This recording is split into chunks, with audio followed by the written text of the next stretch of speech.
Hi guys and gals, I'm here to tell you about the PS5. Um, there's been some news, some leaks, um, some comments about it, and some quote on the price. Um, so here are the specs.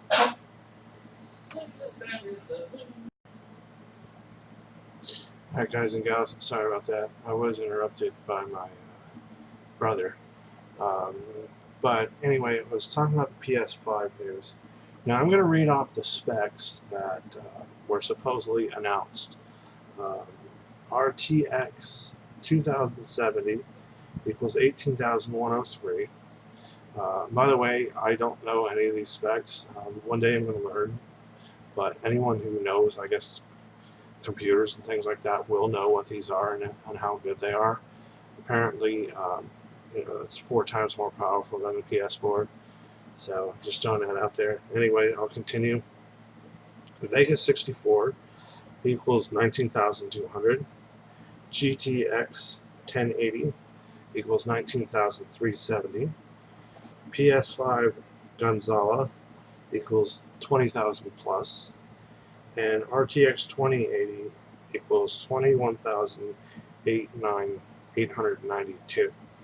Now, I guess these are very impressive. I'm not really surprised. That's just what's been leaked. We don't know. A lot of rumors, but it's still pretty cool to think about how awesome it would be.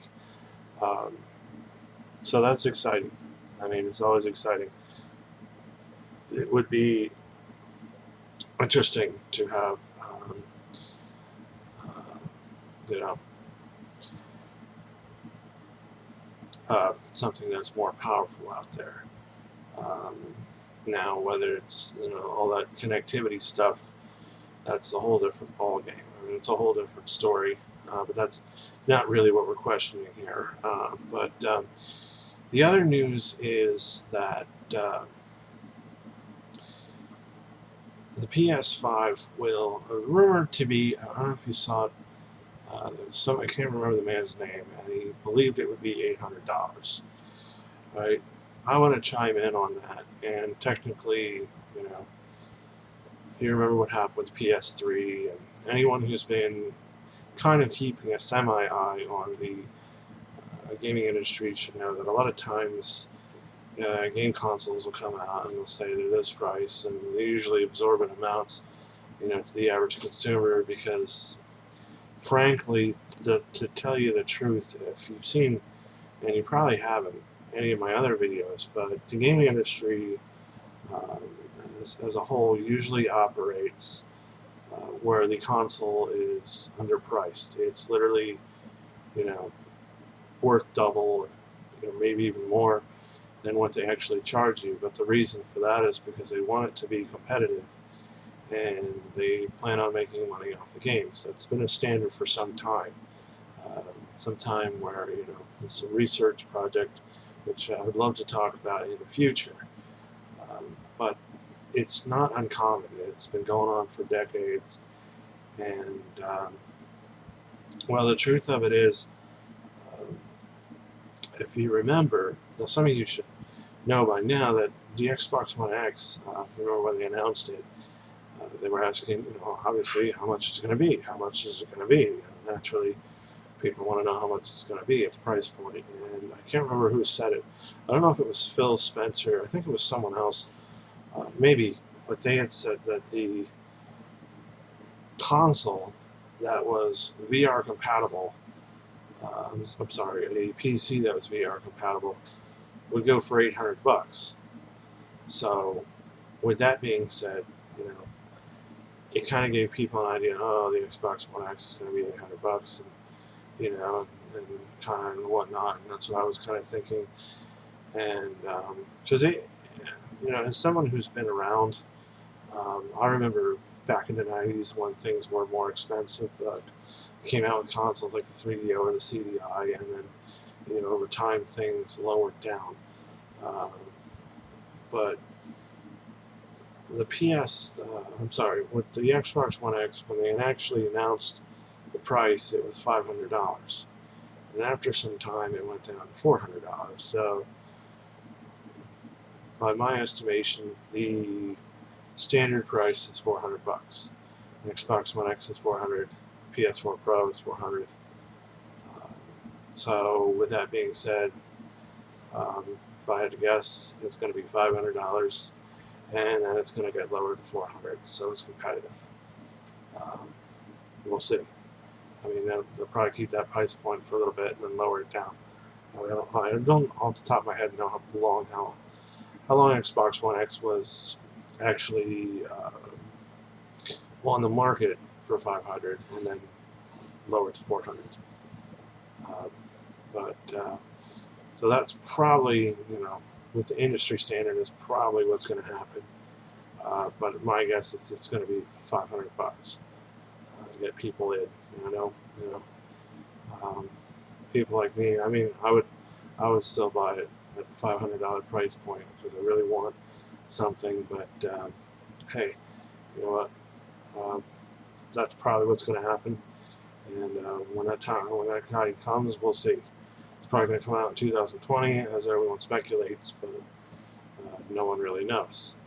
Uh, he also made a comment that he felt that Sony wasn't at E3 because they had nothing to show. I remember thinking about, why they weren't there, and well, that was generally what the consensus was. I don't hate Sony for it, but I mean, this is a big thing.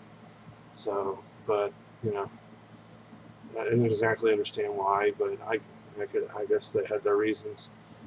But you definitely, in my opinion, you definitely don't want to miss that. It's a big thing, and it doesn't matter, what everyone has to say.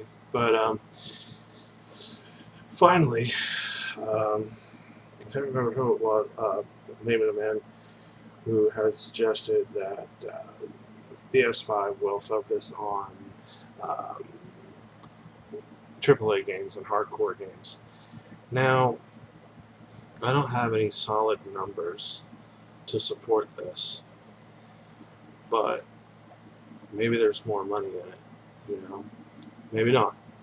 I mean, some people could argue multiplayer games sell, but I mean, you got to remember, even if some people don't understand it, they're not willing to admit it, it's the hardcore gamers, the people who buy them for the love of games, that really support your console. Because if those big games, those big titles fell away, I don't got anything against like Major League Gaming, as they call it, but if that stuff disappeared, people like me would still be gaming. And people like you, assuming that you're a hardcore gamer, it wouldn't stop you, wouldn't change your opinion. You wouldn't stop buying stuff. You'd be there. Uh, those games, I will say, don't have maybe the numbers, maybe even numbers per sales, but maybe even the numbers per um, are profitable. But games like Resident Evil, I mean, they have a very loving fan base devotion. Obviously games like Zelda and I know I love Command and Conquer, but games like that that've been around for a while, it's the fans that love them, the fans that keep buying them, the ones that always support them, and the ones that are always going to be there. Whether this has something to do with that, or whether they want to focus more on that, because they see that the market has been shifting. Um, like I said, I was complaining that there's too many multiplayer because I don't mind multiplayer, but I just love getting lost in a single player experience. We grew up on that. That's what the industry was founded around. But don't know what exactly the reason is. Um, but it's personally, I think it's a good move. It's not like you have to tell people, hey, we're kind of, you know, we just need to focus on multiplayer because the people who focus on multiplayer know what games they want. So don't exactly know what this is, or maybe what supports the decision, but personally, I think it's a good one. It's like I said, the industry was raised around hardcore gamers and people who support the gaming industry. So we'll see where that goes. Uh, but I know I was trying to think that um, somebody had mentioned the cloud gaming, and that's just a whole nother ball game, I guess they would say. But I mean, it, that's another video that I have to make, because I mean, there's so many. The thing about the thing about it is, I don't know the numbers, but parents buy their kids game consoles. So, what worries me about the cloud is you can't exactly leave them behind. I mean, so let's say somebody was getting a Stadia, and it's like, I'm sorry getting off the subject, but I was just thinking that with the talk of the cloud gaming, and I was like, like, if when what worries me is if these consoles, I know there's some positives about it, and done right, I think it'd be great, but it also worries me about what market you're going to leave behind. I mean, if you remember when the 360 came out, it was like, well, hey, what do you do if people were asking, what if you're in the service and you don't have any access to the internet? Oh, well, get a 360, was the reply from Microsoft. And it's like, so, but that's a whole nother thing. It's just, I don't know if the PS4 plans on doing much in the cloud, but time will tell. And these are just my opinions, of course, from what I've seen from the gaming industry. I'm excited for the PS5. I love my PS4. Um, so I've been just a fan, and I shouldn't say a fan of Sony, but a fan of every video game system growing up. I mean, even the bad ones have usually at least a handful of decent games on them. But so I'm more than excited about getting, uh, hopefully when PS5 comes out. I'm just going to have to upgrade my TV. I don't know whether if I'm going to go with a 4K or I saw an advertisement for an 8K. I'm not sure if the TV will be able to, or if the game system will be able to, get to that height. But I mean, I might keep that around. We'll see. I might have to. We'll see about which is better right now. But well, I mean, that's been a lot of interesting things. I'd really like to hear your opinion on all these things. That's what matters to me the most. I'd love to hear what you think. Like I said, I'm always excited, so, well, I'll tell you this if I haven't, but don't ever accuse me of being a fanboy, because I'm not. I'm just excited about gaming. So, have a great night, or I should say it's night. It's usually broadcast at night, but have a great day. And this is Al signing off. Also, don't forget to rate, comment, and subscribe on the video, even though, well, it'll help somewhere. But have a nice day, and this is Al signing off.